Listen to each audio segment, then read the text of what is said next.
Olá, boa tarde. No pior momento da pandemia, o presidente Bolsonaro acionou o Supremo Tribunal Federal para tentar derrubar medidas restritivas dos governos do Distrito Federal, da Bahia e do Rio Grande do Sul. Os decretos foram adotados diante do esgotamento das redes de saúde e do aumento de mortes. Outros governos estaduais e prefeituras também estão adotando restrições. O Rio decidiu fechar de novo as praias. Além de proibir as praias, Alagoas adotou um toque de recolher e fechamento do comércio nos fins de semana. No Rio Grande do Sul, a Secretaria de Saúde investiga se 6 pacientes morreram por problemas na distribuição de oxigênio. Será cremado em São Paulo o corpo do senador Major Olímpio. Ele tinha 58 anos e morreu em decorrência da Covid. 8 em cada 10 brasileiros acham que a pandemia está fora de controle, segundo pesquisa Datafolha, publicada pelo jornal Folha de São Paulo. E ainda, preso o hacker suspeito de vazar dados de mais de 220 milhões de brasileiros. O ex-presidente Michel Temer foi absolvido no processo que era acusado de receber propina em troca de beneficiar empresas no Porto de Santos.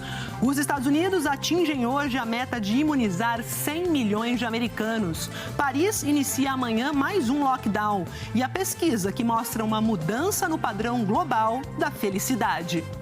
O Jornal Hoje está começando.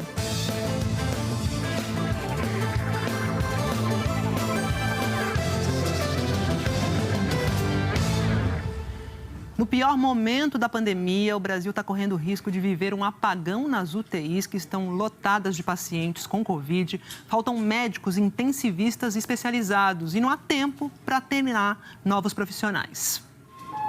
A situação atual é de praticamente saturação do serviço de saúde, praticamente quase que a totalidade das unidades de terapia intensiva, tanto nos serviços privados quanto públicos, atingiram ou estão prestes a atingir nas próximas 48 horas a sua ocupação máxima, estamos falando de 100%. Então dá alta no sistema, já dá alta. A gente precisaria de um profissional pronto, né? Porque é emergencial, esse momento exige muita gente. A enfermeira Maristela é o retrato de uma saúde que está no limite. Ela acabou de ser contratada e agora tem 2 empregos. Às 7 da manhã, ela vai para uma UTI de Covid na cidade de Caxias, no Rio de Janeiro. Trabalha 12 horas, sai. E ela deveria descansar 36 horas, mas emenda um novo turno, também de 12 horas, só que numa outra UTI de Covid, na Tijuca, zona oeste do Rio. A gente passa a ficar um pouco mais sobrecarregado, né? Mas também é uma opção nossa de estar trabalhando em 2 serviços, até porque a oportunidade surgiu, né? Para trabalhar numa UTI não é só ter o diploma, é preciso especialização no atendimento e já ter trabalhado numa unidade de terapia intensiva. O aumento das internações por causa da Covid acirrou a busca por esses profissionais. Muita dificuldade. Uma das maiores agências de emprego do país, que atende 5 hospitais particulares em São Paulo, está com muita dificuldade para encontrar médicos e enfermeiros especializados em terapia intensiva. Antes da pandemia, quando a gente ia buscar um enfermeiro, por exemplo, essa pessoa precisava ter pelo menos 2 anos de experiência. Hoje a gente já fala de um profissional com 6 meses de experiência, para que ele consiga minimamente ter uma vivência naquele ambiente que é extremamente delicado e tem muita exigência técnica e científica envolvida. Segundo a Associação Médica Brasileira, o país tem 6.500 médicos intensivistas. Mas há muito mais leitos de UTI do que mão de obra e a conta não fecha. São mais de 50 mil leitos e o ideal seria ter 40 mil médicos especializados. Os estados de Roraima, Amazonas, Amapá e Pará são os que mais sofrem com a falta dos profissionais. Para cada 10 mil habitantes, tem um especialista em UTI, enquanto no Distrito Federal são 5 para cada 10 mil. Superlotados, os hospitais não conseguem contratar e nem treinar esses profissionais. Falta tempo para isso. Olha ele aí de novo, o tempo. Com o relógio correndo, esses profissionais estão adoecendo. A Associação Médica Brasileira ouviu os médicos que tratam pacientes de Covid e 92% dos entrevistados disseram que têm sintomas de ansiedade, de estresse, estão com sobrecarga de trabalho e estão exaustos. Nessa escola da Faculdade de Medicina da USP, a procura pelos cursos na internet subiu quase 200% de janeiro a março desse ano em relação ao ano passado. A teoria é online, mas para quem quer trabalhar na UTI, a prática tem que ser com o aluno na sala de aula. E é com a ajuda de simuladores que eles aprendem a lidar com um paciente na terapia intensiva. O paciente mostra a lesão. O problema é que não tem esse profissional pronto no mercado. Então, nós estamos aqui justamente para ajudar nessa capacitação e ajudar nesse treinamento. Mas hoje há uma escassez realmente no país inteiro de profissionais habilitados para trabalhar na UTI. E, de novo, o tempo joga contra a saúde. Quem enfrenta a agonia das UTIs lotadas conta as horas e os dias para tudo isso melhorar. O chefe da unidade de terapia intensiva do Hospital Emílio Ribas diz que eles estão se esforçando para adaptar leitos de enfermaria em leitos de terapia intensiva, mas que precisa de profissionais. Não adianta criar leitos, disponibilizar aparelhos de ventilação mecânica se eu não tenho um profissional habilitado e experiente para trabalhar com esse tipo de situação. Leva tempo para formar um profissional experiente e treinado. Nós não temos esse tempo agora. Agora, o que nós temos que fazer é evitar que casos novos surjam. Não há profissionais capacitados em número suficiente para trabalhar com pacientes, com esse número de pacientes nesses novos leitos que estão sendo criados de terapia intensiva. Então, a situação é realmente crítica. A Universidade Federal de São Paulo divulgou uma carta aberta hoje, destacando que em 88 anos de existência, a Escola Paulista de Medicina nunca enfrentou dificuldades como as que enfrenta agora. A carta faz um apelo aos órgãos públicos de várias esferas administrativas para que assumam uma postura coerente com a gravidade da situação, traçando diretrizes para apoiar os profissionais que estão na linha de frente, fornecendo recursos e insumos necessários para combater a pandemia. O governo do estado de São Paulo e prefeitos de algumas cidades paulistas anunciaram outras medidas para diminuir a circulação de pessoas. Então, eu vou conversar com a Daniela Geminiani, que tem os detalhes para a gente. Daniela, boa tarde. Oi, Maju, boa tarde para você, boa tarde a todos. Aqui no Palácio dos Bandeirantes, sede do governo paulista, eles anunciaram o cancelamento da operação Descida, que leva, então, os turistas à Baixada Santista, reduzindo, assim, o número de vias nas estradas para o litoral. É uma maneira de desestimular as pessoas a viajarem, fazer com que elas, de fato, fiquem dentro de casa. Lembrando que ontem o prefeito Bruno Covas anunciou a antecipação de 5 feriados municipais, 2 agora de 2021, 3 de 2022. Os feriados vão acontecer nos dias 26, 29, 30 e 31 de março e 1º de abril, emendando assim um final de semana e o feriado da Páscoa. Serão, portanto, praticamente 10 dias sem dia útil aqui na capital paulista. Então, eles lembram que é um momento de ficar em casa e não de viajar. E falando de outras prefeituras, na região de Campinas, 20 cidades ali da região de Campinas decretaram o toque de recolher desde ontem, das 8 horas da noite até as 5 horas da manhã, com multas e medidas mais severas, punições mais rígidas àqueles que não seguirem essa nova determinação.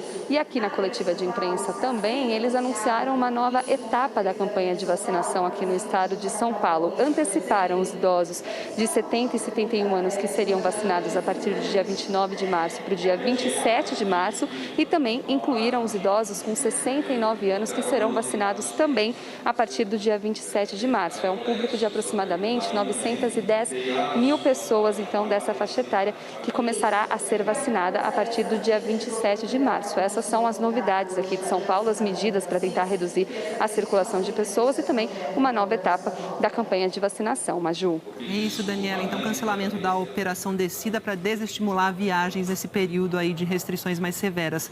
Obrigada pelas informações e bom trabalho para você. E lá no Rio de Janeiro não vai dar praia não, gente. As praias vão voltar a ser fechadas um ano depois do início da pandemia. Do Leme ao Pontal, ninguém vai poder sequer pisar na areia. O decreto da Prefeitura do Rio começa a valer a partir da meia-noite. Ele proíbe nadar, tomar sol, praticar qualquer atividade física ou vender produtos na areia. Vans e ônibus fretados por turistas não terão acesso a Copacabana, Ipanema ou qualquer outro trecho da orla carioca, onde só poderão estacionar os carros de moradores ou de hóspedes de hotéis e táxis. Os quiosques e restaurantes à beira-mar podem continuar funcionando. O decreto também proíbe o fechamento das pistas de circulação dos carros próximas às praias nos fins de semana. suspendendo estas áreas de lazer muito usadas pelos moradores aqui do Rio. As praias do Rio já foram fechadas em março do ano passado por um decreto do governador do estado. Na época, equipes do Corpo de Bombeiros atuaram na fiscalização. A Defesa Civil Estadual pede à população que evite aglomeração nas praias. Depois, entre junho e novembro, um decreto do então prefeito Marcelo Crivella, do Republicanos, proibiu a permanência na areia, mas liberou o banho de mar e a prática de esportes. O resultado foram as cenas de aglomeração nas praias nos fins de semana de sol. Guardas municipais e fiscais da prefeitura têm agora a missão de fazer este novo decreto ser obedecido. Na segunda-feira, o prefeito Eduardo Paes vai se reunir com o comitê científico. Após o encontro, novas medidas serão anunciadas. Uma delas é a antecipação dos feriados de abril. O prefeito Eduardo Paes, do Democratas, disse que o sucesso destas restrições para diminuir a contaminação depende de ações em conjunto com outros municípios e com o governo do estado. Portanto, qualquer decisão que seja tomada sem que haja uma adesão, uma solidariedade metropolitana, ela se torna mais difícil. Eu conversei na última quarta-feira com o governador Cláudio Castro, tenho uma nova conversa com ele hoje, tenho buscado dialogar com alguns prefeitos, porque se essa medida, ou as medidas que a cidade for tomar, elas vierem isoladas, elas serão menos eficazes. Hoje teve manifestação dos representantes do setor de eventos, em frente à prefeitura. Não é uma questão de vontade do prefeito. Ou nós temos consciência daquilo que nós estamos vivendo, ou nós respeitamos as vidas, ou nós vamos viver uma situação inadministrável nos próximos dias. Na cidade do Rio já estão ocupados 97% dos leitos de UTI da rede pública. 642 pessoas estão internadas em terapia intensiva, lutando contra o vírus, um recorde desde o começo da pandemia. Enquanto isso, quem não pode ficar em casa porque tem que trabalhar, se arrisca no transporte público.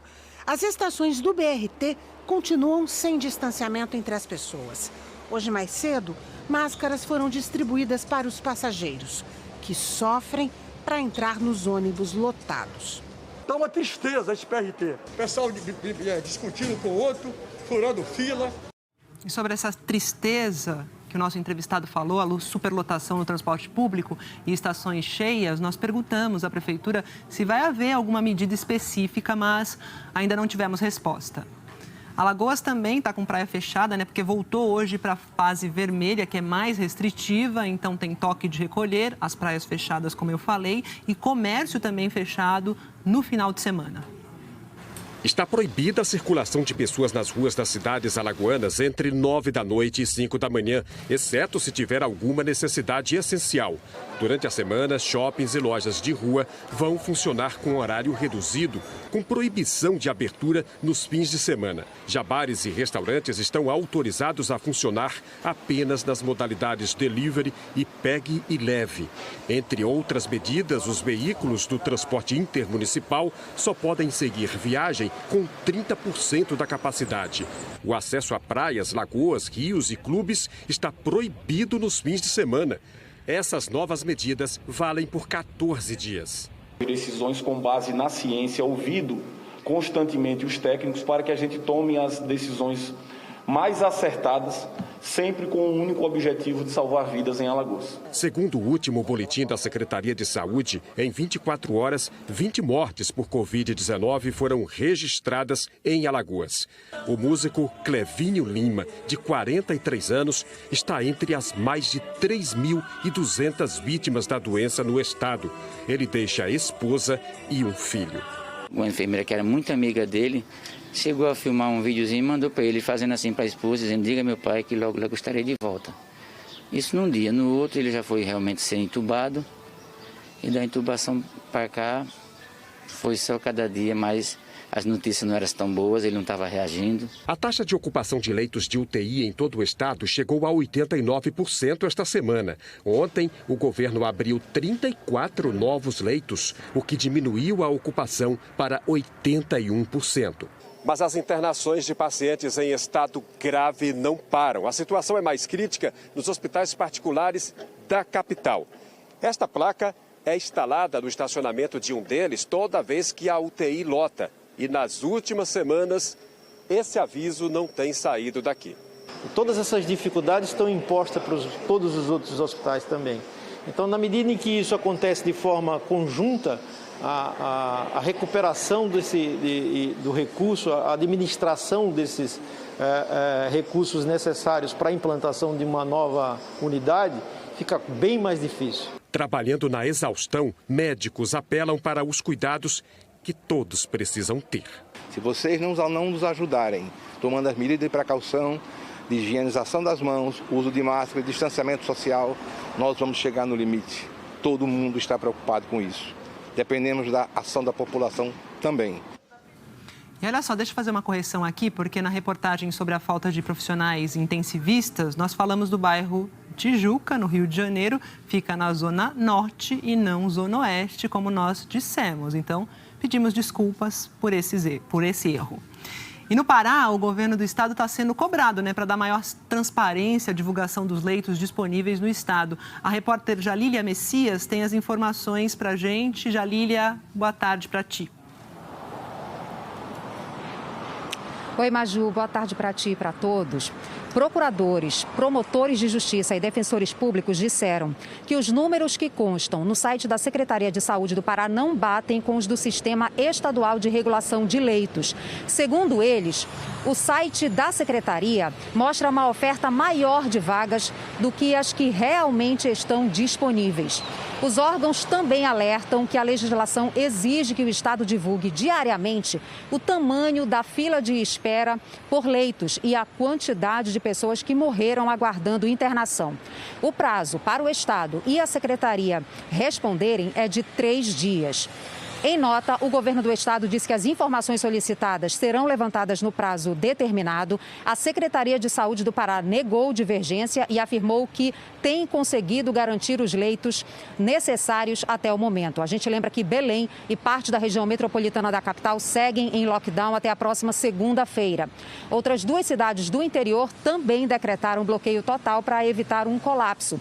No Pará, já são quase 400 mil infectados e 9.600 mortos pelo coronavírus. Maju, volto contigo. Obrigada, Jalília, pelas informações. E tem mais gente antecipando feriados. Campo Grande, a prefeitura decidiu antecipar feriados para tentar reduzir a circulação de pessoas. Vou conversar com a Graciela Andrade, que traz as informações, os detalhes, quais feriados serão antecipados, né, Graciela? Boa tarde. Oi, Maju, boa tarde para você, boa tarde a todos. A partir da semana que vem, serviços não essenciais não vão poder funcionar. A Prefeitura de Campo Grande decidiu ontem à tarde que a partir de segunda-feira, agora dia 22, apenas serviços essenciais vão poder funcionar. E para não prejudicar o setor produtivo, o trabalhador que folgar nesses dias poderá trabalhar em feriados municipais de 2022.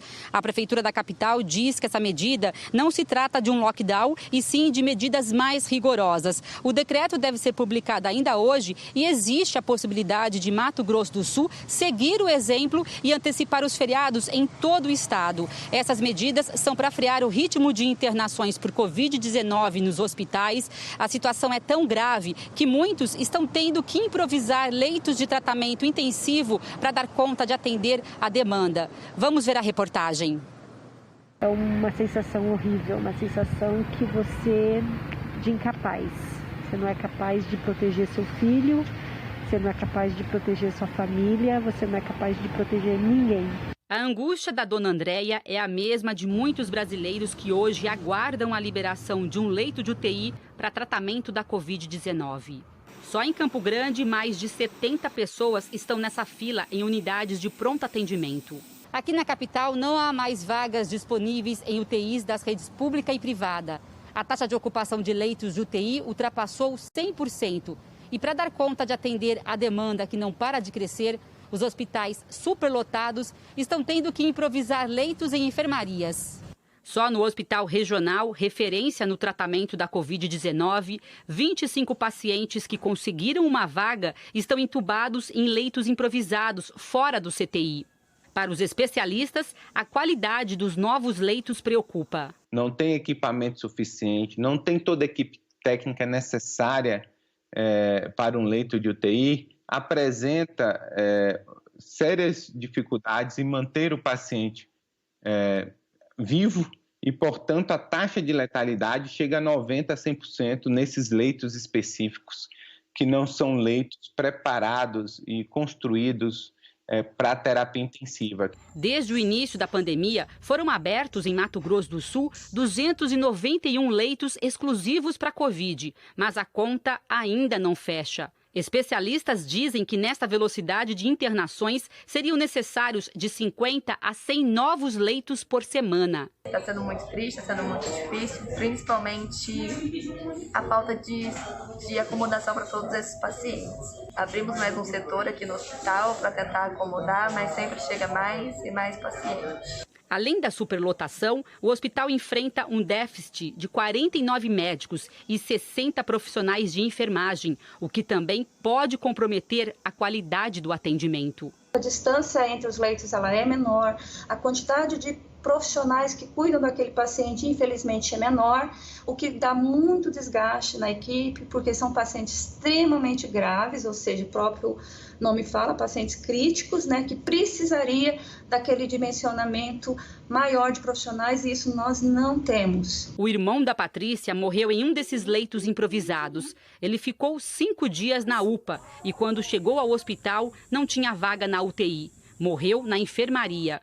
José Henrique Batista tinha só 37 anos. Essa doença, ela está matando numa velocidade surpreendente. E é horrível. Porque você não tem para onde correr. Você não tem para onde ir. No Rio Grande do Sul, a Secretaria de Saúde está investigando a morte de 6 pacientes em Campo Bom, que fica na região metropolitana de Porto Alegre.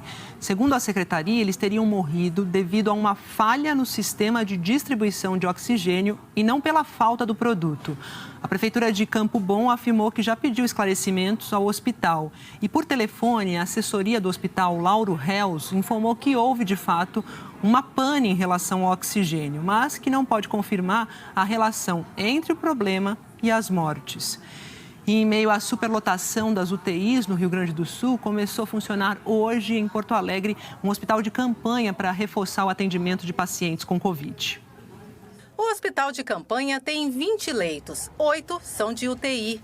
Mas isso ainda não diminui a pressão sobre a rede hospitalar, que segue com UTIs superlotadas.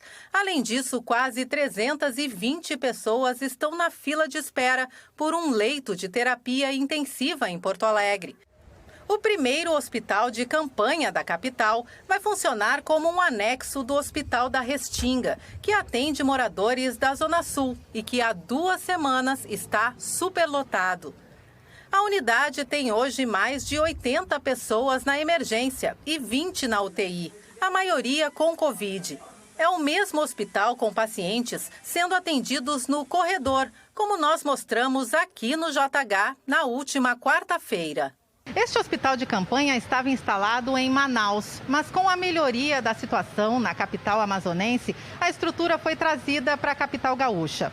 O hospital conta com equipamentos de UTI, como 8 respiradores, mas neste primeiro momento vai atender pacientes menos graves, que estão no setor da emergência do Hospital da Restinga. Hoje vão ser transferidos 17 pacientes com Covid para o hospital de campanha. Esse hospital de campanha até vai nos ajudar, porque os 17 pacientes que estão lá vêm para cá, então vai dar uma aliviada. Mas eu acredito, nós estamos enxugando gelo. Eu acredito que em breve a gente vai estar com os 80 lá de novo, porque o acréscimo, principalmente de ambulâncias que trazem paciente, é muito grande. Além do Hospital da Restinga, outros 11 estão com 100% ou mais de ocupação em Porto Alegre. O Rio Grande do Sul atingiu novo recorde de pacientes com Covid em unidades de tratamento intensivo, 2.617. Esse número mais que dobrou em 30 dias. A média de ocupação das UTIs no estado é de 109%. A gente pode levar em conta a questão do final do ano, nós podemos levar em conta a questão do carnaval, a questão da praia e essa questão da nova cepa. Eu acho que é um somatório de tudo isso, né, que fez com que essa curva chegasse a esse momento, né, de tantas mortes no nosso país e aqui no nosso Rio Grande e na nossa cidade. Funcionários desse pronto atendimento em Porto Alegre interromperam o trabalho na tarde de ontem para homenagear um colega que perdeu a luta para a Covid. Altemar Escobar da Silva tinha 53 anos e era auxiliar de enfermagem. Nós estamos aqui cuidando de pessoas que não são da nossa família, são pessoas que a gente cuida pelo trabalho, pelo carinho. E aí tu tombar na hora do atendimento é muito doído. Nós não temos colegas para atender tantos pacientes. Nós viramos uma UTI e nós éramos um pronto atendimento. A Secretaria da Saúde do Rio Grande do Sul afirmou que só neste mês foram criadas 234 novas vagas de UTIs no estado. E a Secretaria da Saúde de Porto Alegre disse que a rede hospitalar da capital abriu neste ano quase 800 leitos entre clínicos e de UTI. Santa Catarina agora. Santa Catarina vai ter novas restrições a partir de amanhã. O governo do estado diz que por 2 semanas fica proibida a realização de eventos sociais, feiras, congressos. O horário do comércio de rua foi reduzido, bares e restaurantes vão ter que fechar mais cedo. E segundo o governo catarinense, o consumo de bebidas alcoólicas nos pontos de venda vai ficar proibido das 6 da tarde às 6 da manhã. Praias, parques e praças só vão poder ser frequentados para a prática de esportes individuais e fica proibida a permanência e a concentração nos locais, a aglomeração. A multa para quem insistir em não usar a máscara vai ser de R$ 500. Hora de falar de Pernambuco, que também está com fila de espera por leito de UTI e container, gente, foram colocados no estacionamento para atender os pacientes. Liliane viu o drama da espera de perto. A tia dela, Dona Josefa, de 77 anos, morreu na sexta-feira passada, depois de 2 dias aguardando uma vaga de UTI no Recife. Os médicos procuraram por mais de 24 horas e não conseguiram nenhuma vaga para ela. Então, assim, o sistema de saúde está sobrecarregado. E então, cuide de você, cuide da sua família. Nossa produção teve acesso à lista de espera por vagas de UTI Covid do estado. São 201 pacientes. Bruno Ishigami é médico infectologista, está na linha de frente no combate ao coronavírus e explica que o fato do número oficial de ocupação dos leitos não chegar a 100% não quer dizer que existam vagas sobrando. Não tão simplesmente, tem um leito vago e está tudo certo. Não é isso, é uma vaga que está sendo preparada para um paciente que já está em fila. O secretário de Saúde de Pernambuco informou que foram criadas 302 vagas só este mês. Contêineres foram instalados no estacionamento da maternidade Brites de Albuquerque, em Olinda, que está funcionando como hospital de referência para a Covid. Mas a velocidade de contaminação dos pacientes é maior do que a capacidade de atendimento das UTIs. Existe risco do paciente morrer enquanto espera uma vaga na UTI? Existe esse risco toda vez que a oferta não acompanha a demanda, todos os pacientes estão sob risco. Então é preciso que todos se conscientizem. As consequências do número maior de doentes com Covid-19 aparecem nos hospitais e também nos cemitérios do Recife.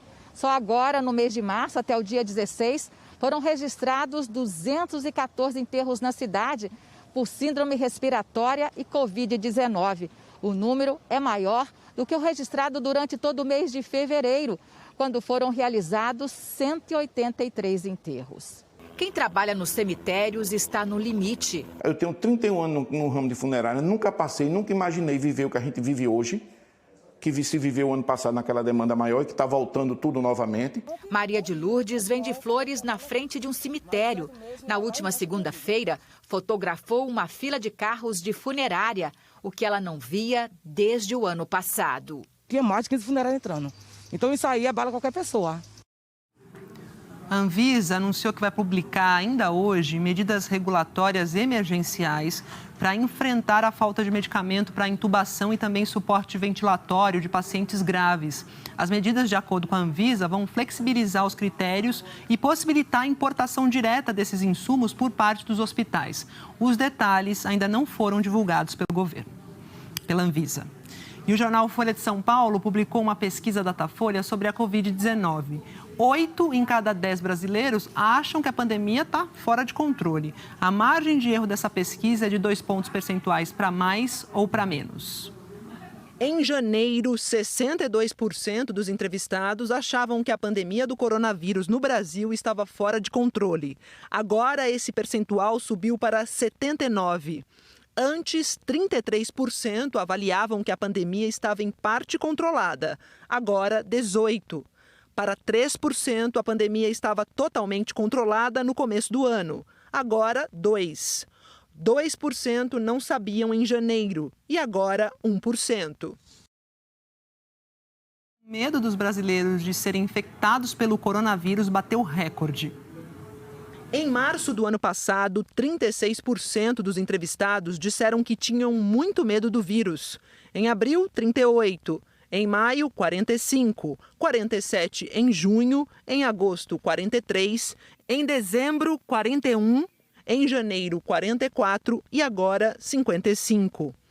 Na primeira pesquisa, 38% disseram que tinham um pouco de medo. Depois, 39%, 34%, 31%, 36%, 32%, 33% em janeiro e agora 27%.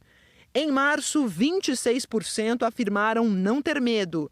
Depois, 23%, 21%, 19%, 18%, 24%, 16% e agora 12%. Menos de 1% disse que já tinha se infectado nas 3 primeiras pesquisas.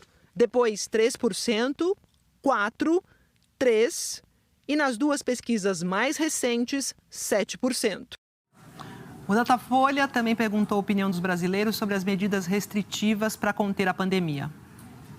Em dezembro, 66% eram favoráveis ao fechamento de escolas, mesmo percentual de agora. 32% eram contra e a parcela se manteve. Indiferente ou não sabe, 1% nas 2 pesquisas. 55% apoiavam o fechamento de lojas, bares e restaurantes. Agora, 59%. 42% eram contra, agora 37%. Indiferentes, antes 2%, agora 1%. Não sabem, de 1% para 2%. 49% eram a favor do fechamento de igrejas e templos religiosos, agora 59%. 49% eram contra o fechamento, agora 40%.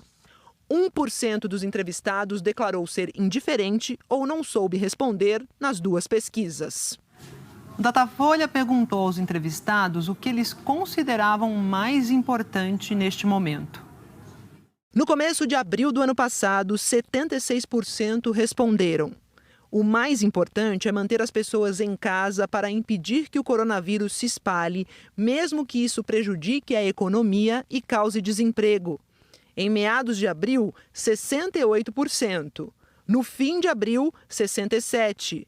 Em maio, 65%. Na pesquisa de agora, 59%. Na primeira pesquisa, 18% responderam. O que é mais importante é acabar com o isolamento das pessoas em casa para estimular a economia e impedir o desemprego, mesmo que isso ajude a espalhar o coronavírus. Depois, 22%. 25%, 28%, agora 30%. 6% não souberam dizer na primeira pesquisa. Depois 10%, 8%, 7% e agora 10%. O Datafolha também quis saber como está o nível de isolamento social dos entrevistados. No começo de abril do ano passado, 54% responderam que só saíam de casa quando era inevitável. No meio de abril, 50%. No fim de abril, 53%. Em maio, 50%. Em junho, 51%. Em agosto, 43%. Em dezembro, 34%, em janeiro, 33% e agora 41%. Na primeira pesquisa, 24% disseram que tomavam cuidado, mas ainda saíam de casa para trabalhar ou outras atividades. Depois, 26%, 27%, 35%, 34%, 44%, 54%, 53% e agora 47%. 18% responderam que estavam totalmente isolados, sem sair de casa de jeito nenhum. Depois, 21%, 16%, 13%, 12%, 8%, 5%, 7% e agora 8%. 4% afirmaram que estavam vivendo normalmente, sem mudar nada na rotina nas 2 primeiras pesquisas. Nas 3 pesquisas seguintes, 3%. Depois, 6%, 7% em dezembro e janeiro e agora 4%. E em cada 10 brasileiros, 9 dizem que usam máscara sempre que estão fora de casa, segundo a pesquisa do Datafolha. Em agosto, 92% dos entrevistados disseram sempre usar a máscara quando estão fora de casa. Em dezembro, 88% e agora 92%. Na primeira pesquisa, 5% disseram usar a máscara de vez em quando. Depois 8%, agora 6%. Em agosto, 1% disseram usar raramente. Depois 2%, agora 1%. Disseram não usar a máscara, 2% na primeira pesquisa e nas 2 seguintes, 1%. E a soma das respostas em algumas questões passa de 100%, então, por questões de arredondamento. E o Datafolha ouviu por telefone 2.023 pessoas na segunda e na terça-feira. O corpo do senador Major Olímpio vai ser cremado em Guarulhos, na região metropolitana de São Paulo. O senador, que tinha 58 anos, morreu ontem de Covid. Ele estava internado desde o dia 3 de março em um hospital em São Paulo. O corpo de Major Olímpio será levado do hospital em São Paulo até um crematório na vizinha Guarulhos. O senador tinha o desejo de doar órgãos e a família autorizou. Mas como ele teve Covid, os médicos avaliaram que não seria possível fazer a doação. Ontem, às 8 da noite, um grande grupo de senadores fez uma homenagem ao Major Olímpio. Eles publicaram nas redes sociais um vídeo do colega fazendo uma defesa enfática da vacinação. Não se trata de defesa de ideologia, partido político ou preferência pessoal. O único caminho para combater o coronavírus é a vacinação da população. Major Olímpio havia postado esse vídeo no dia 4 de janeiro, quando a vacinação no Brasil ainda não tinha começado. Vidas brasileiras importam. Quero ser vacinado. Participe, apoie e multiplique. Major Olímpio foi o 3º senador vítima da Covid. Harold de Oliveira, do PSD do Rio, morreu em outubro do ano passado. E José Maranhão, do MDB da Paraíba, em fevereiro deste ano. Lazier Martins, do Podemos do Rio Grande do Sul, recebeu alta ontem, depois de 13 dias internado com Covid. E Alessandro Vieira, de Sergipe, líder do Cidadania, está no hospital desde 7 de março. Sérgio Olímpio Gomes nasceu em Presidente Venceslau, interior de São Paulo. Em 1978, entrou na Escola Preparatória da Polícia Militar. Fez carreira na PM durante 29 anos. Major Olímpio começou na política em 2006, quando se elegeu deputado estadual por São Paulo. Foi reeleito 4 anos depois e, na eleição seguinte, conseguiu uma cadeira de deputado federal. Perdeu a disputa pela prefeitura da capital paulista em 2016, mas 2 anos depois se tornou o senador mais votado do Brasil. Estava no PSL, que era, então, o partido de Jair Bolsonaro. No começo do mandato, ele foi um dos mais fiéis aliados do presidente Bolsonaro no Senado. Tinha como principal bandeira a defesa das forças de segurança pública e também defendia a Lava Jato, o fim do foro privilegiado e a prisão após condenação em segunda instância. E foi justamente a saída de Sérgio Moro do Ministério da Justiça um dos principais motivos que o levaram a se afastar do governo. Os desentendimentos com o senador Flávio Bolsonaro também reforçaram o distanciamento.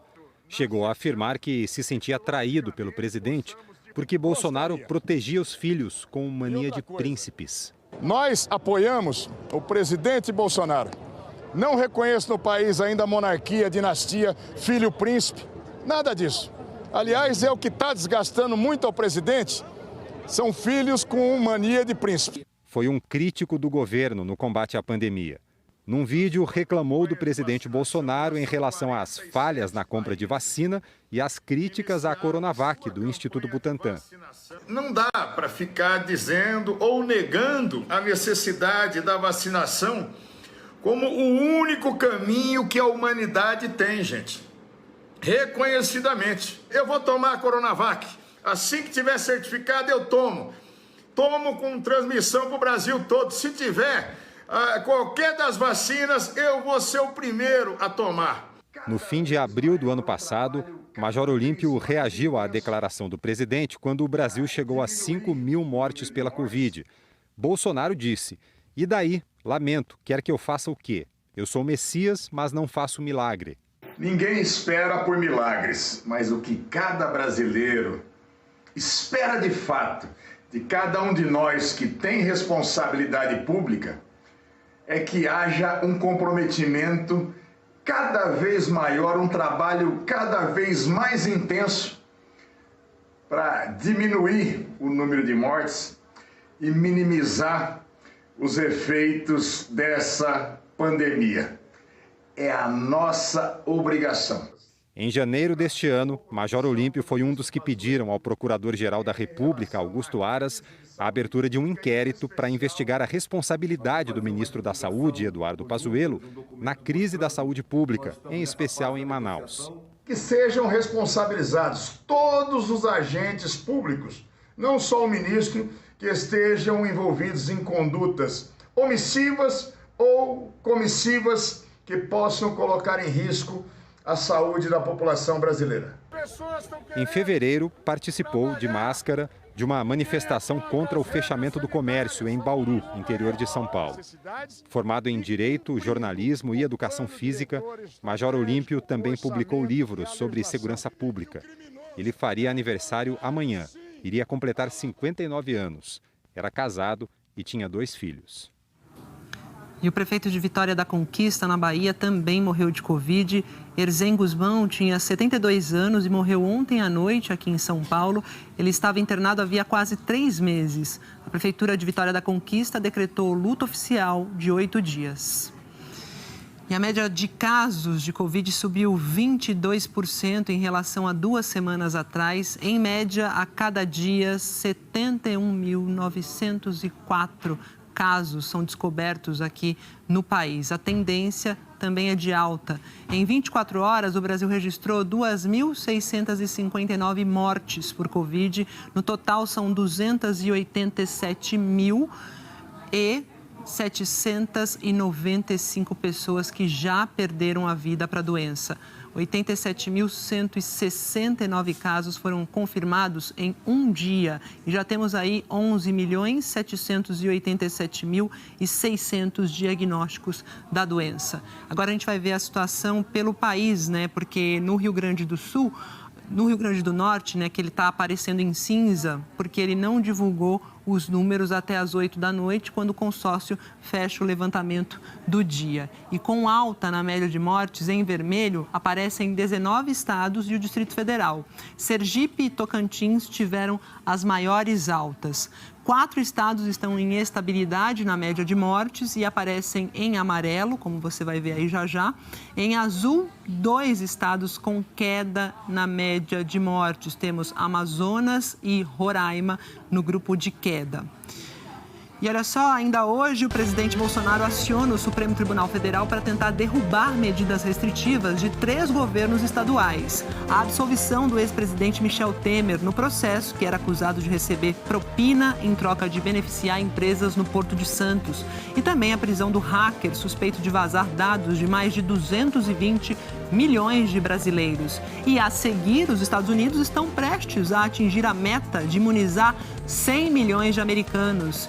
E a mudança no padrão da felicidade, como é que será que ficou? Já já você vê.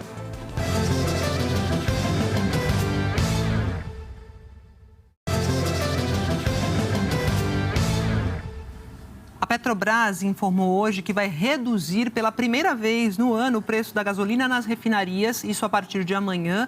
E aí o preço médio do litro do combustível nas refinarias vai ser de R$ 2,69, uma queda de 5% em relação ao preço anterior. Lembrando que o valor que chega para a gente, para o consumidor, é maior porque tem a incidência de impostos e outros custos. Já o preço médio do litro do diesel nas refinarias foi mantido em R$ 2,86. A Petrobras voltou a defender que os preços sigam o mercado internacional e a taxa de câmbio. O Banco do Brasil vai ter um novo presidente, vai ser o terceiro do governo Bolsonaro. André Brandão pediu demissão ontem e Fausto de Andrade Ribeiro deve assumir o cargo em abril. O nome de Fausto de Andrade Ribeiro será encaminhado a um comitê do Banco do Brasil para aprovação, depois que o presidente Jair Bolsonaro publicar um decreto confirmando a indicação. Ele irá substituir o atual presidente, André Brandão, que pediu demissão ontem no fim da tarde. Atendendo a uma exigência legal, o Banco do Brasil divulgou a informação a investidores por meio de fato relevante, às 6 da tarde, após o fechamento da Bolsa. No comunicado, o banco avisou que Brandão entregou o pedido de renúncia ao presidente Jair Bolsonaro, ao ministro da Economia, Paulo Guedes, e ao presidente do Conselho de Administração do banco, Hélio Magalhães. André Brandão assumiu a presidência do banco em setembro do ano passado, indicado pela equipe econômica do governo. O fator determinante para a sua saída foi o anúncio em janeiro de um plano de reestruturação, com o fechamento de agências em mais de 360 cidades e um programa de demissão voluntária de funcionários. O presidente Jair Bolsonaro foi pressionado por parlamentares aliados, especialmente do Centrão, e por prefeitos que temiam desgaste político com o fechamento das agências. Apesar das medidas do Banco do Brasil terem o aval da equipe econômica e também terem agradado a investidores, Bolsonaro avisou ao ministro da Economia no dia 13 de janeiro que iria demitir o presidente do banco. Paulo Guedes resistiu.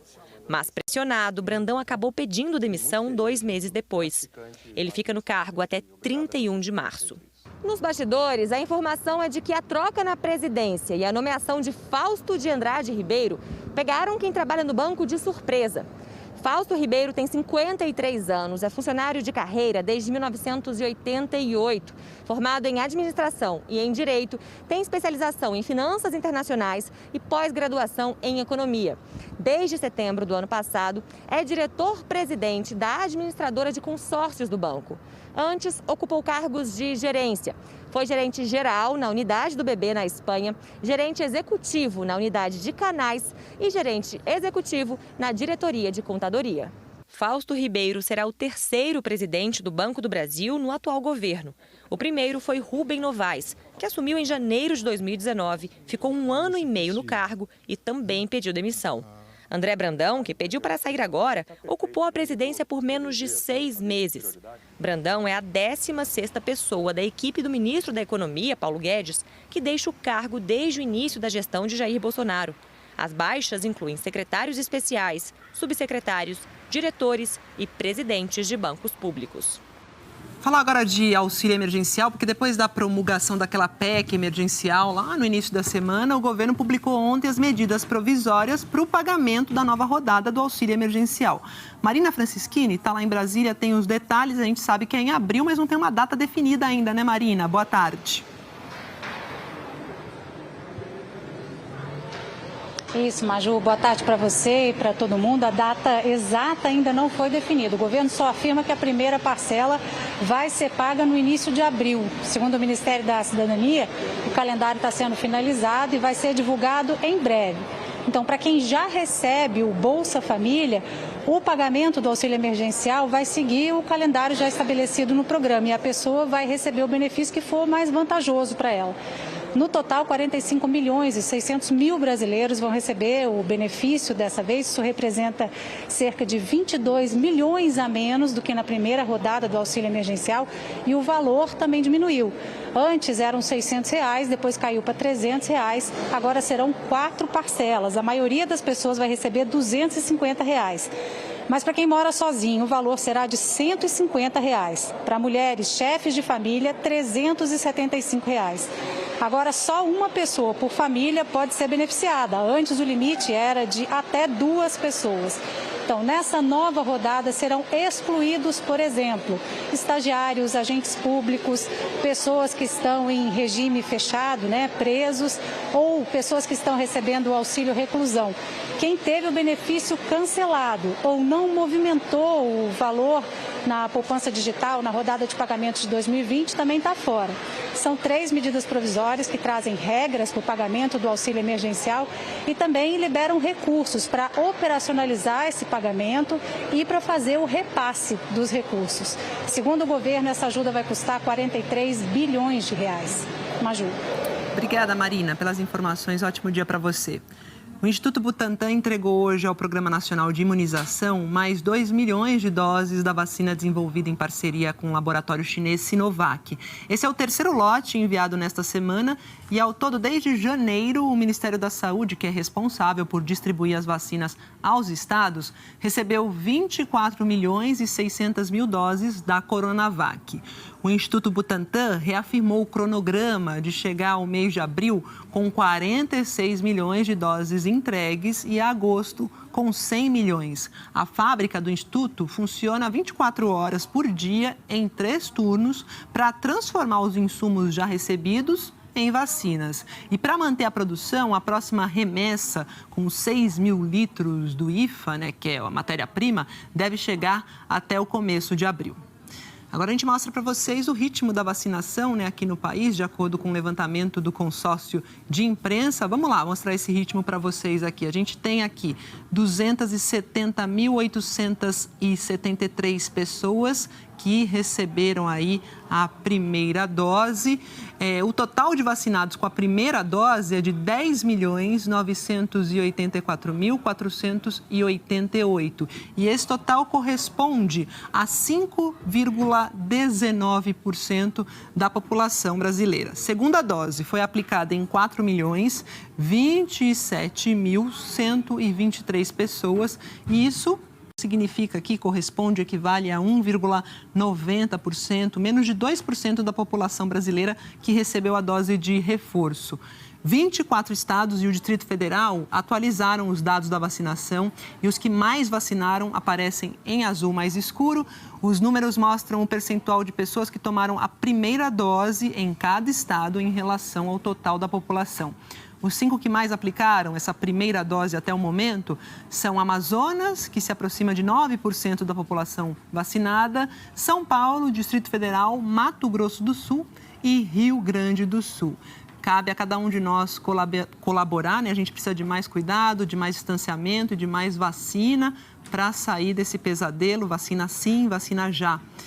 Agora sim, a gente fala dos números gerais da pandemia aqui no país. Eu não tinha mostrado antes. O Brasil bateu de novo recorde nas médias de casos e de mortes por Covid. Os dados do consórcio de veículos de imprensa a gente vai ver aqui no telão.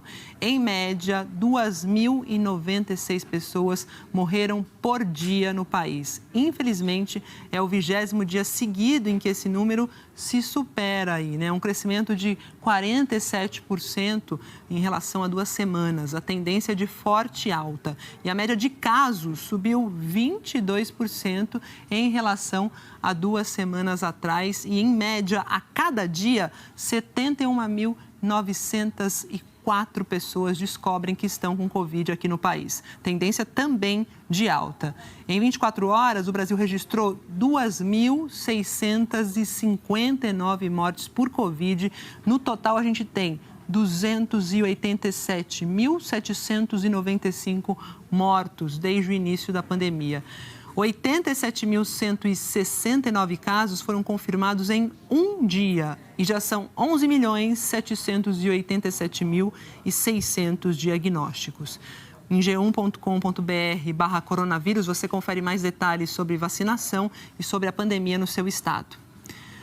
O presidente dos Estados Unidos, Joe Biden, disse que o país atinge hoje a meta de imunizar 100 milhões de americanos desde que ele assumiu o cargo em janeiro. Então a gente vai para Nova York falar com o nosso correspondente Ismar Madeira. Essa meta está sendo alcançada, Ismar, antes do previsto. Não sei se você já tomou ou vai tomar a vacina. Está nesse grupo aí? Ainda não, Ismar. Boa tarde.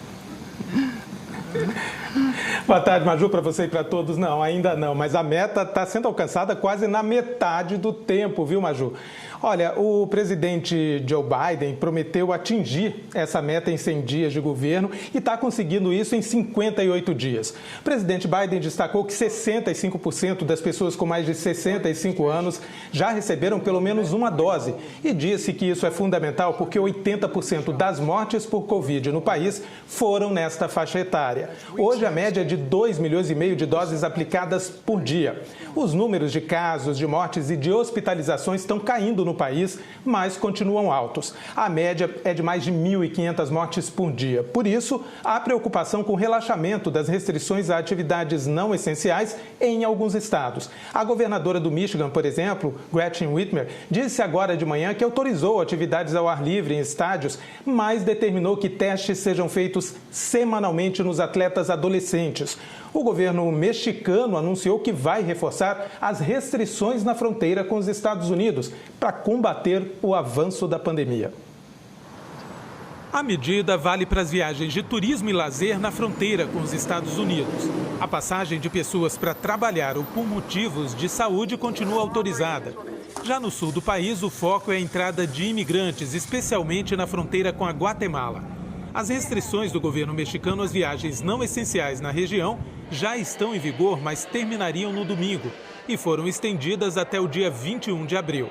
O México já registrou mais de 2 milhões e 100 mil casos de Covid-19 e mais de 195 mil mortes. O país vai receber a ajuda do governo americano para a vacinação. A Casa Branca confirmou que os Estados Unidos têm em estoque 7 milhões de doses da vacina da AstraZeneca que podem ser enviadas para outros países, como empréstimo. E já existe um plano para repassar 2,5 milhões para o México. A parceria coincide com um momento crítico da imigração ilegal na fronteira entre os dois países. O governo americano teme que a chegada de imigrantes atinja o maior nível em 20 anos. Só em fevereiro, os Estados Unidos prenderam cerca de 1.000 pessoas tentando entrar ilegalmente. A maioria é da América Central, fugindo da violência e da pobreza em seus países. O que mais chama atenção agora são as crianças imigrantes desacompanhadas dos pais. A estimativa é que o número tenha triplicado. Mais de 3.200 estão sob custódia do governo americano. 1.400 delas em centros de detenção para adultos, onde não poderiam ser mantidas por mais de 3 dias, segundo a lei americana. A oposição culpa o presidente Joe Biden, que suspendeu medidas de imigração do governo Trump, como a construção do muro na fronteira, e afirma que é uma crise nacional. O secretário de Segurança Interna do governo Biden, Alejandro Mayorkas, viaja hoje para El Paso, no Texas, acompanhado de senadores para verificar a situação. As instalações da patrulha de fronteira já ultrapassaram a capacidade. Um abrigo foi montado num centro de convenções em Dallas para receber cerca de 3.000 adolescentes imigrantes. Agora, aqui nos Estados Unidos, a corrida é para atingir outra meta até o dia 1º de maio, abrir a vacinação para todos os adultos, não apenas os das listas de prioridades. Pelo menos 17 estados já se comprometeram a fazer isso. O Alasca e o Mississippi saíram na frente. Todos os adultos já podem marcar a vacinação. Em Ohio, a liberação vai ser a partir do próximo dia 29. Em Connecticut, a partir de 5 de abril. E a capacidade de aplicação está sendo ampliada com a abertura de postos de vacinação em massa. O Wisconsin começou a usar um estádio de futebol americano. Vários estados estão fazendo o mesmo. E assim, o ritmo de vacinação vai sendo acelerado, viu, Maju? Sua vez vai chegando, então, Ismar. Obrigada, viu, pelas informações. Bom dia para você. Vamos para a Europa agora, porque a França está temendo uma terceira onda de Covid. Por isso, a capital francesa, Paris, vai entrar a partir de amanhã em lockdown de 1 mês. E eu vou também para Lisboa para falar com o Leonardo Monteiro, porque neste momento Portugal está funcionando, né, como um belo exemplo para a Europa, para o mundo, de como o isolamento bem feito, de verdade, pode mudar aí, né, Léo, o rumo das coisas, o curso da doença. Boa tarde. Pois é, Maju, boa tarde para você, boa tarde a todos. Lockdown que tirou Portugal do pior país do mundo no número de casos diários para cada 100 mil habitantes e que colocou há alguns dias como o menor número de casos por dia proporcionais à população em toda a União Europeia. E agora o governo francês também decidiu adotar medidas restritivas em 16 regiões, incluindo a capital Paris. A partir de meia-noite, as atividades não essenciais vão ser suspensas e os 21 milhões de moradores afetados pelo novo lockdown precisam respeitar um toque de recolher durante a noite. 110 mil estabelecimentos comerciais terão que fechar as portas, mas desta vez, Maju, livrarias e lojas de música podem ficar abertas. Foram consideradas serviços essenciais. As escolas e as universidades também podem funcionar.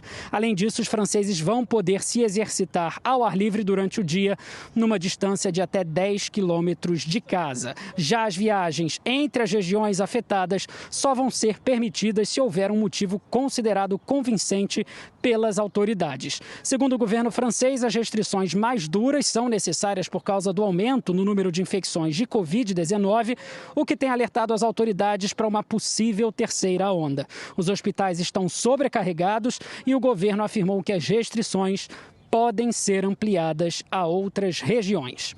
E Maju, o Comitê sobre a Segurança de Vacinas da OMS acaba de divulgar mais um parecer favorável à aplicação da vacina da AstraZeneca. Segundo a organização, após uma revisão científica, os cientistas concluíram que o imunizante da AstraZeneca tem um alto potencial para prevenir infecções e reduzir mortes pela Covid-19 em todo o mundo.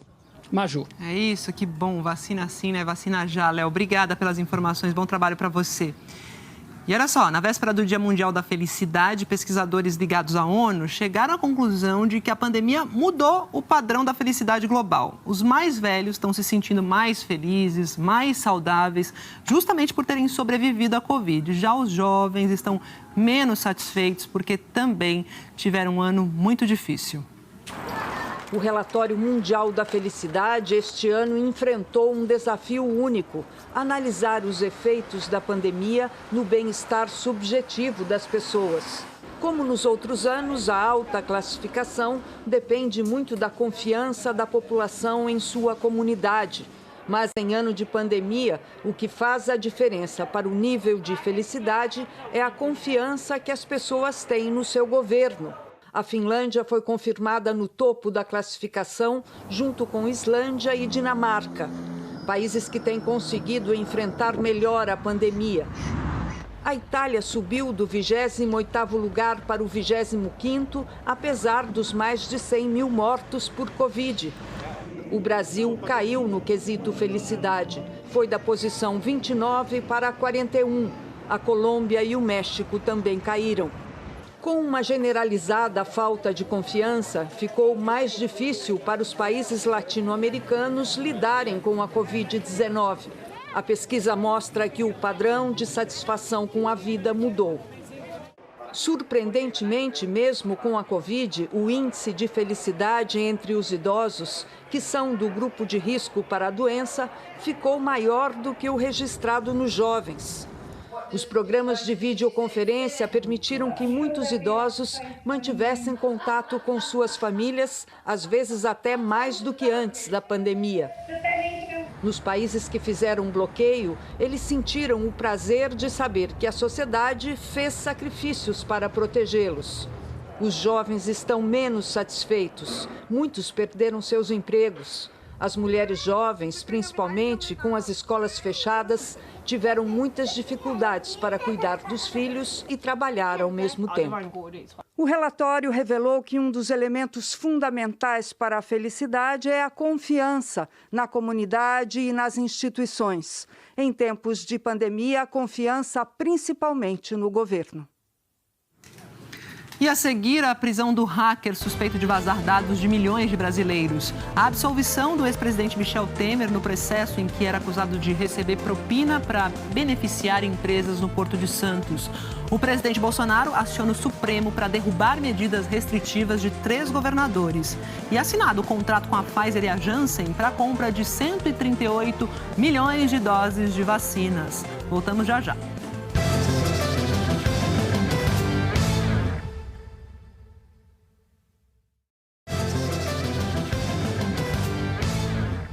De volta com a previsão do tempo, Eliana Marques já está aqui nessa sexta-feira, 19 de março, dia de São José. Muita gente olha para o céu para torcer para chuva, para colheita, né, Eli? Boa tarde. Boa tarde para você, Maju. Boa tarde a todos. É isso mesmo. Olha, hoje a previsão é de chuva na maior parte do Nordeste.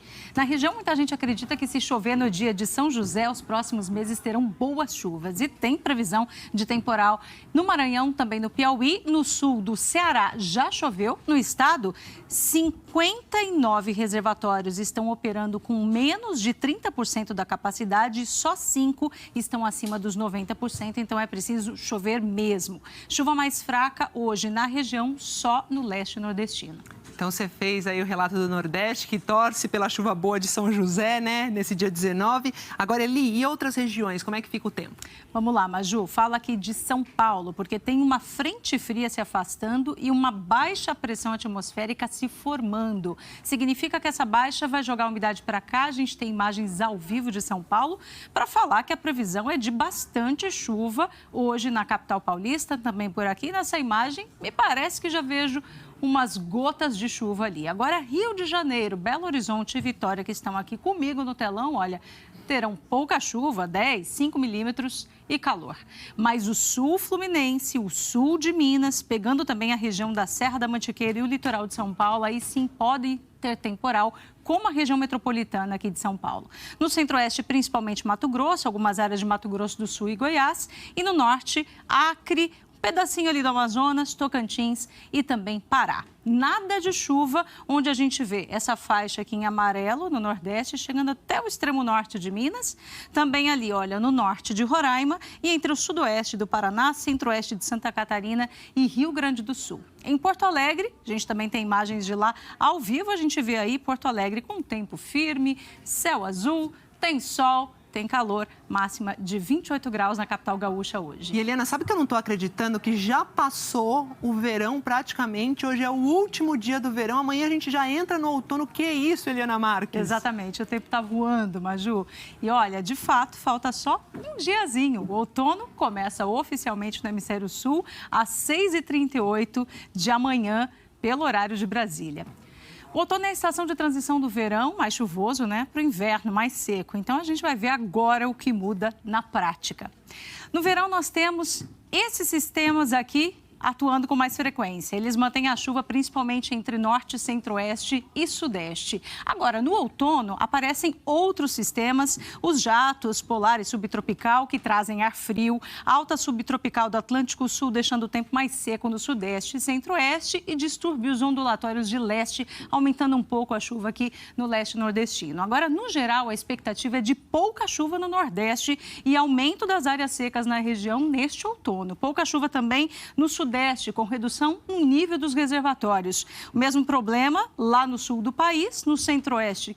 Queimadas voltando a aparecer na nossa notícia aqui todo dia e diminuição da chuva no norte, inclusive nos rios que andam cheios, Maju. Então, um outono um pouco mais seco nessas áreas aí. Obrigada, Eliana. Até amanhã. Bom fim de semana. Bom fim de semana, é verdade. Mas até amanhã eu tô aqui. Você tá aqui, até então? Amanhã. Até amanhã na telinha. Tchau. Tchau, tchau. Olha, se você acha que a maior região metropolitana do Brasil tem só barulho, correria e congestionamentos, você vai se surpreender com o Globo Repórter de hoje. Florestas, rios de águas limpas e cachoeiras em São Paulo. Vamos conhecer pessoas que fazem dessa região um lugar melhor, com mais qualidade de vida. Na floresta que renasceu das cinzas, quem desmatava agora trabalha para proteger o meio ambiente. A história de amor que fez um homem construir a casa em torno de um pinheiro. Os encantos da Cantareira. O parque cercado pela metrópole guarda uma riqueza em espécies animais. E o que move o plantador de árvores que fez surgir um parque inteiro? Hoje no Globo Repórter. A Polícia Federal prendeu hoje em Uberlândia, em Minas Gerais, um hacker que é suspeito de ser o responsável pelo maior vazamento de dados aqui do país. De acordo com a investigação, ele divulgou informações de 223 milhões de brasileiros, o que inclui até dados de falecidos. Além da prisão, a PF cumpriu 4 mandados de busca e apreensão em Petrolina, em Pernambuco. O Vladimir Neto está lá em Brasília, tem as informações sobre tudo isso pra gente. Vladimir, boa tarde. Boa tarde, Maju. Boa tarde a todos. Essa operação ela foi autorizada pelo ministro Alexandre de Moraes, do Supremo Tribunal Federal. Marcos Roberto Correia da Silva, de 24 anos, foi preso nessa casa, em Uberlândia, onde morava com a mãe, 3 irmãos e 2 sobrinhos. De acordo com a Polícia Federal, ele é apontado como responsável pelo vazamento de dados pessoais de 223 milhões de brasileiros, inclusive autoridades públicas. São informações como nome completo, CPF, CNPJ de empresas e endereços que o hacker tentava vender em sites da internet. Ele primeiro oferecia uma parte dos dados de graça, depois queria cobrar pelo resto. Outro envolvido, que também está sendo investigado, tentava negociar as informações em redes sociais. Esse vazamento, Maju, foi percebido em janeiro e começou a ser apurado pela PF a pedido da Autoridade Nacional de Proteção de Dados. Mas logo em seguida, o ministro Alexandre de Moraes, do Supremo Tribunal Federal, também determinou que a PF investigasse o vazamento e a possível venda na internet de informações pessoais de ministros do Supremo. Esse hacker também é investigado pela invasão que expôs dados pessoais de ex-ministros e ex-servidores do TSE durante o primeiro turno das eleições municipais do ano passado. E, em janeiro, foi denunciado pelo Ministério Público Federal, aqui em Brasília, por ter invadido os sistemas do Senado. Agora, esse hacker, Marcos Roberto, vai ficar preso preventivamente à disposição da Justiça. Nós não conseguimos contato com a defesa dele. Maju. Obrigada pelas informações, Vladimir. E no pior momento da pandemia aqui no país, o presidente Jair Bolsonaro entrou com uma ação no Supremo Tribunal Federal para tentar derrubar medidas restritivas dos governos do Distrito Federal, da Bahia e do Rio Grande do Sul. O foco da ação são os decretos assinados pelos governadores do Distrito Federal, da Bahia e do Rio Grande do Sul, que restringem o funcionamento de atividades consideradas não essenciais e também o toque de recolher, que limita a circulação de pessoas do fim da noite até a madrugada do dia seguinte. Um dos argumentos da Advocacia Geral da União é que essas medidas são inconstitucionais, porque somente poderiam ser feitas a partir de lei que tivesse sido discutida pelo Legislativo local e não por decretos de governadores. O texto afirma que os decretos são uma série de atos normativos estaduais que, sob a pretensão de conter o avanço da pandemia da Covid-19, optaram por utilizar o poder coercitivo estatal para tolher fulminantemente a liberdade econômica. Sobre o toque de recolher, não existe respaldo legal no ordenamento jurídico brasileiro. Diz também que, até onde se saiba, os estados membros e o Distrito Federal não possuem legislação local que outorgue aos respectivos governadores a prerrogativa de decretar medidas de inibição ampla da locomoção ou do funcionamento das atividades econômicas. Na ação, Bolsonaro faz críticas aos governadores por não terem, segundo ele, aprovado ao longo de um ano da pandemia leis para o combate à crise sanitária e que não há comprovação científica de que o toque de recolher noturno tem efeito para a diminuição da transmissão e impacto nos números da doença. Os decretos editados por governos locais são elaborados com base em entendimentos firmados pelo STF ao longo de 2020 e da Lei de fevereiro do ano passado, que concedeu às autoridades federais, estaduais e municipais poderes para adotar medidas restritivas com o objetivo de combater a pandemia do coronavírus. A lei lista uma série de providências, por exemplo, isolamento e quarentena, que leva à restrição de atividades e deixa claro que as medidas não se limitam àquelas que estão listadas no texto, abrindo espaço para que os governos locais tenham autonomia para agir, sempre com o objetivo de evitar a circulação do vírus. Em decisões ao longo do ano passado, o Supremo reconheceu a competência de governadores e prefeitos para combater a pandemia, sempre orientada por critérios técnicos e científicos. O Supremo, no entanto, não dispensou o governo federal de centralizar as ações. Os governadores reagiram à ação do Planalto. Ibanez Rocha, governador do Distrito Federal, do MDB, que é ex-presidente da Ordem dos Advogados do Brasil no DF, disse ao G1 que entende bem de justiça e que os decretos não têm nada de inconstitucionais e foram editados dentro da competência a mim estabelecida na própria Constituição e na lei. O governador do Rio Grande do Sul, Eduardo Leite, do PSDB, disse que a medida do presidente ignora o estágio atual da pandemia no país. E, infelizmente, coloca a energia em conflito, em confronto, em enfrentamento, desprezando a gravidade da pandemia, quando ele poderia estar colocando essa energia toda em ajudar, em conseguir vacina para a população, que é isso, presidente, que a população precisa, vacina, e não confronto e conflito como o senhor está estabelecendo. O governador da Bahia, Rui Costa, do PT, disse estar confiante de que o STF vai mais uma vez confirmar que estados e municípios podem adotar medidas sanitárias para o controle da pandemia. Eu tenho absoluta convicção que o STF, que tem dado sucessivas demonstrações de compromisso com o povo brasileiro, de compromisso com a vida, de compromisso com a ciência, vai mais uma vez deixar claro que a vida, que a ciência prevalece e não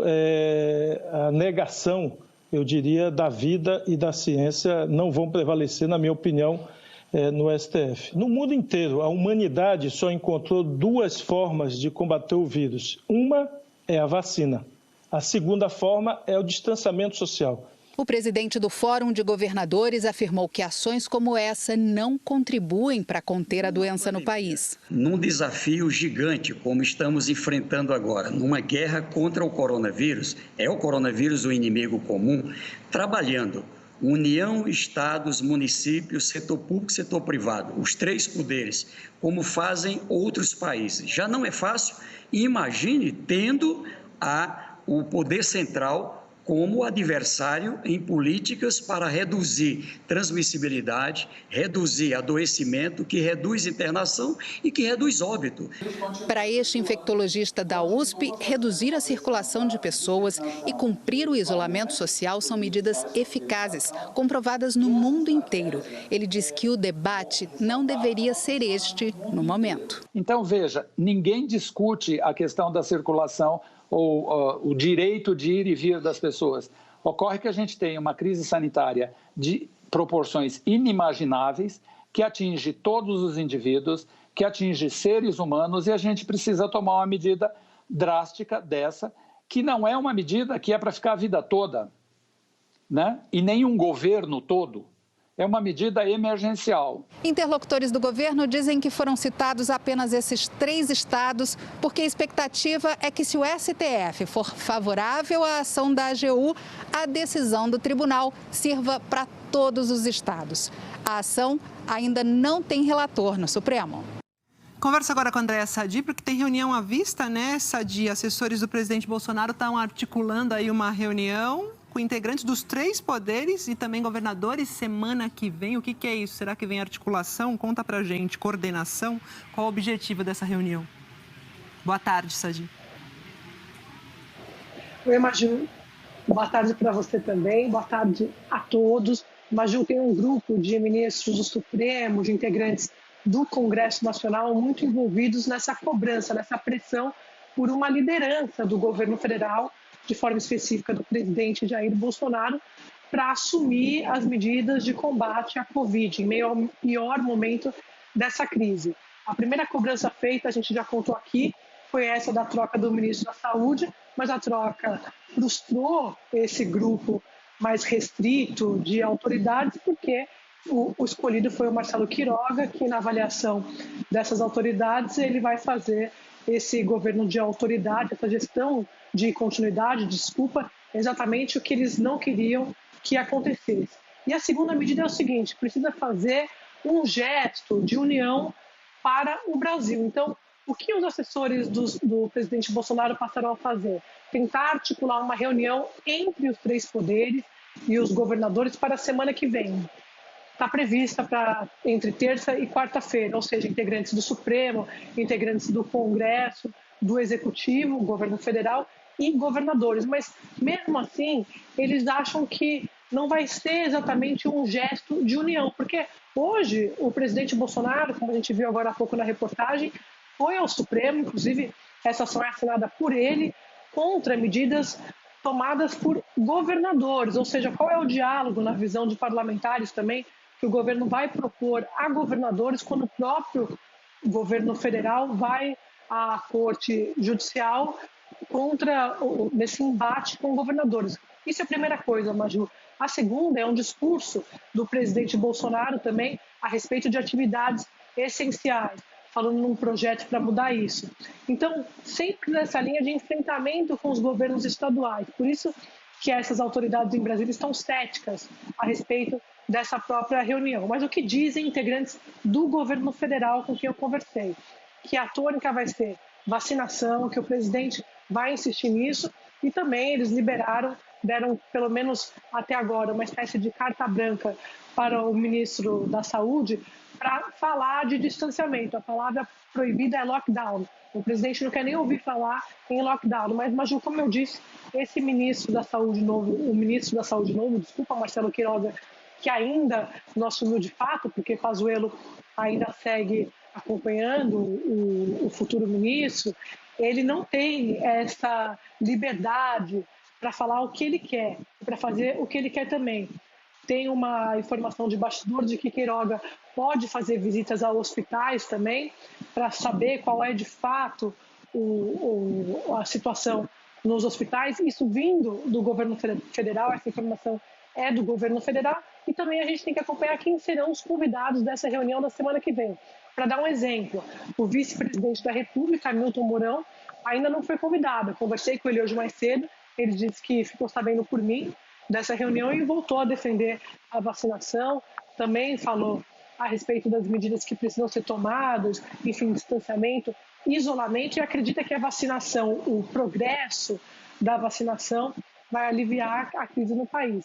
Mas mesmo assim, o discurso do presidente segue nesse tom negacionista, por isso a avaliação em Brasília é de ceticismo a respeito da reunião da semana que vem. E também, Maju, para fechar e devolver para você aí no estúdio, ontem surpreendeu muitos parlamentares o silêncio do presidente a respeito da morte do senador Major Olímpio. Então, houve ali um clima de consternação no Congresso, e no próprio Congresso também aumenta a pressão por uma CPI da Covid, que a gente já falou aqui várias vezes, uma comissão para fazer cobranças e pressão de medidas urgentes e necessárias para a gente sair dessa crise sanitária, Maju. Pois é, senador que foi um aliado do presidente, depois eles romperam, mas teve uma aliança antes, né, Sadi?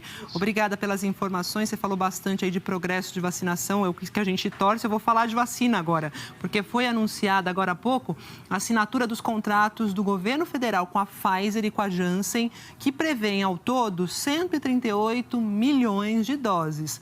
Vou para Brasília, chamar a Délis Ortiz, que tem os detalhes aí dessa assinatura de contrato.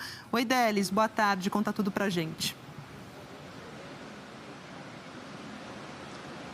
Boa tarde, Maju, boa tarde a todos. Sim, 138, sendo 100 milhões de doses da Pfizer-BioNTech a serem entregues no final do terceiro trimestre e 38 milhões de doses a serem entregues no último trimestre do ano. Em nota divulgada agora há pouco pelo Ministério da Saúde, eles fizeram um detalhamento bastante otimista, calculando que pode haver uma antecipação nas entregas. Então, a Pfizer, 100 milhões de doses, sendo 13,5 milhões entregues entre abril e junho e outros 86,5 milhões de julho a setembro. A Janssen, dos 38 milhões de doses, o Ministério da Saúde prevê um pouquinho antecipada a entrega de 16,9 milhões previstas para julho e setembro e 21,1 milhões de outubro a dezembro. Lembrando que a Pfizer-BioNTech e a Janssen, da Johnson & Johnson, não têm fabricantes parceiros no Brasil. A Pfizer tem registro já aprovado pela Anvisa.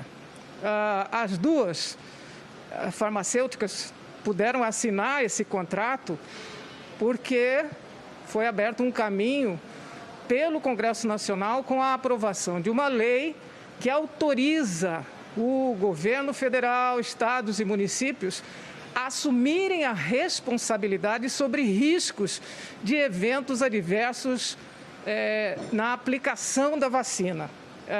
Esse era o grande impedimento, segundo o governo, para a assinatura do contrato com a Pfizer, que, aliás, ofereceu doses para entregas no ano passado e o governo resistiu, não quis fechar acordo. Agora, nessa carência total de doses de vacina para dar continuidade ao Plano Nacional de Imunização, o governo acabou assinando. Mesmo assim, não são estoques que resolvem o problema, a escassez deste momento, com muitos estados suspendendo a vacinação por falta de doses de vacina. Essa é a notícia que o ministro Pazuello chegou a anunciar na segunda-feira, mas ainda faltava a assinatura da direção da Pfizer. O contrato com a Janssen foi assinado ontem. E era mais ou menos isso que o ministro Eduardo Pazuello, que está deixando o ministério, queria entregar antes de sair do cargo. Maju. É isso, Délis. Contrato assinado, cronograma otimista anunciado, torçamos para que ocorra mesmo. E lembrando que a Pfizer, ofereceu lá em agosto do ano passado as vacinas para a gente. Obrigada, viu, Délis? Bom trabalho para você. A Justiça Federal do Distrito Federal absolveu o ex-presidente Michel Temer e mais 5 pessoas da acusação de receber propina para favorecer empresas portuárias. Segundo a decisão, a denúncia de corrupção não ficou minimamente demonstrada.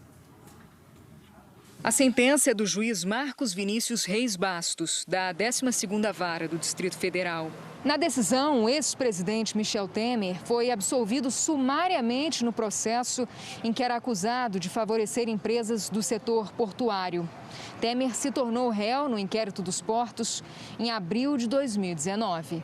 Segundo a denúncia do Ministério Público Federal, a empresa Rodrimar pagou propina ao ex-presidente em troca da publicação de um decreto, publicado em 2017, que alterou as regras de concessão do setor de portos. Além de Temer, viraram réus e foram agora absolvidos Rodrigo Rocha Loures, ex-assessor da Presidência da República, o coronel João Batista Lime Filho, então sócio da empresa Argeplan, o empresário Carlos Alberto Costa e executivos da empresa Rodrimar, o dono da empresa, Antônio Celso Greco, e o ex-executivo Ricardo Conrado Mesquita. O caso dos portos surgiu a partir de interceptações telefônicas que, segundo a acusação, indicariam que Rodrigo Rocha Loures, ex-assessor de Temer, defendeu interesses de empresas que atuavam no setor de portos. Essas escutas foram feitas depois que Loures foi flagrado correndo com uma mala de dinheiro em São Paulo. No áudio, Loures conversa com Gustavo Rocha, então chefe de assuntos jurídicos da Casa Civil, e defende mudanças no decreto que poderia beneficiar a empresa Rodrimar.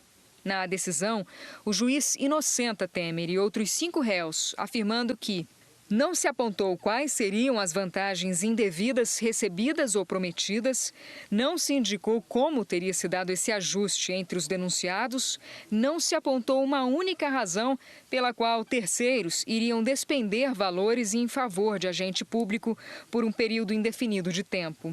O juiz afirma ainda que a conduta imputada a Antônio Celso Greco e Ricardo Conrado Mesquita, corrupção ativa qualificada consistente na promessa de vantagem indevida a Michel Temer para a edição do decreto, ato apontado como benéfico às empresas do grupo Rodrimar, não restou minimamente demonstrada.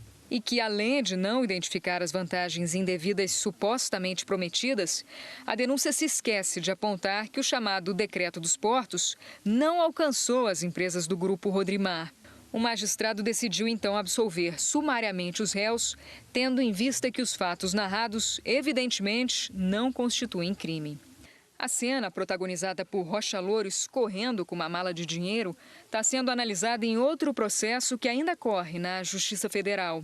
Esse processo ficou parado para Temer até o fim de seu mandato na presidência. Mas, com o fim do foro, foi enviado para a primeira instância e ainda está na fase de produção de provas. Os advogados de Rocha Loures, que chegou a ser preso, argumentaram que ele não sabia que havia dinheiro na mala e que muito menos o montante seria para ele. Uma outra ação sobre a suposta participação do ex-presidente Temer e aliados numa organização criminosa que teria atuado para desviar recursos da Petrobras e de órgãos públicos também espera sentença. A defesa de Temer nega as acusações. Em 2019, a Justiça Federal do DF absolveu Temer da acusação de obstrução de justiça, que foi feita também na esteira da delação da JIF. Os advogados do ex-presidente Michel Temer afirmaram que a decisão fala por si e confirmam o que a defesa disse ao encerrar a resposta à acusação apresentada no processo. A defesa de Rodrigo Rocha Loures disse que a decisão judicial demonstra claramente a absoluta ausência de comprovação de supostos ilícitos e que Loures recebeu a decisão com muita serenidade, pois sempre se manteve à disposição e confiante na justiça. A defesa de Antônio Celso Greco e Ricardo Conrado Mesquita afirmou que a decisão reconheceu que a denúncia apresentava fatos aleatórios e nenhuma prova de crime cometido pelos empresários. 3 horas, a gente termina por aqui. Obrigada pela companhia e você acompanha outras notícias no Jornal Nacional. Para rever as reportagens, vai lá ao Globoplay. Boa tarde, bom fim de semana, até segunda-feira.